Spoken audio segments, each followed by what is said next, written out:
Balancing healthy and budget-friendly eating can pose challenges for many college students, oftentimes causing them to resort to the classic pizza and ramen diet.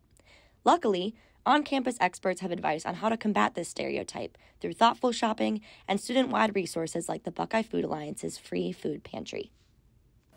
Yeah, some great tips and tricks I would recommend for college students who want to be a little bit more healthy but stay on a budget at the grocery store would be to definitely try to look at nutrition facts labels when they're shopping for foods. So thinking about healthy snack options. So for example, an unsweetened applesauce and the only ingredient is apples in it, right? So there's not a lot of extra sugar, not a lot of sodium, and so this would be a really good snack option. As college students, we sometimes don't like to spend a lot of time in the kitchen or preparing food. So another option that you could do is instead of thinking about what you can remove from your diet, think of things that you can add to your diet. So for example, I know a lot of students are familiar with, eating mac and cheese during college, and maybe instead of just doing plain mac and cheese, you can add some veggies, either frozen or canned, and also adding some source of protein like chicken.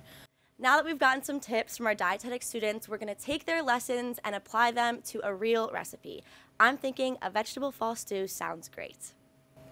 All right, so now that we've gotten our ingredients, it's time to turn it into a recipe, and I've gotten some help to do so. So Aaliyah, why don't you tell us what we're making today? Yeah, so today we're going to be making some sweet potato fries with a sriracha mayo sauce, and then a fall stew with some seasonal ingredients. Great. And why do you think, Kylie, that this is a good recipe for college students? So I think this is a pretty quick and straightforward meal. It's super customizable, so you can add or take away ingredients as needed, especially like proteins like rotisserie chicken. And it keeps for a long time. You could freeze it or just meal prep it for the week. Awesome. Let's get into it. What we have here is some sweet potato fries and a fall stew. So with this recipe, we really wanted to embrace seasonal ingredients. So the sweet potatoes we baked in the oven for about 20 minutes at 400 degrees with some spices and olive oil until those softened up really well, and then we paired them with the sriracha mayo sauce for dipping. And then the stew contains just a basic chicken stock with a vegetable base, and then we added in quinoa, chopped kale, chickpeas, tomato puree, and some olive oil and more spices to create a really hearty, protein-packed meal to keep you warm.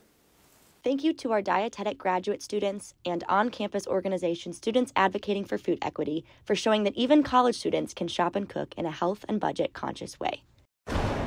This has been Emma Wozniak with The Lantern.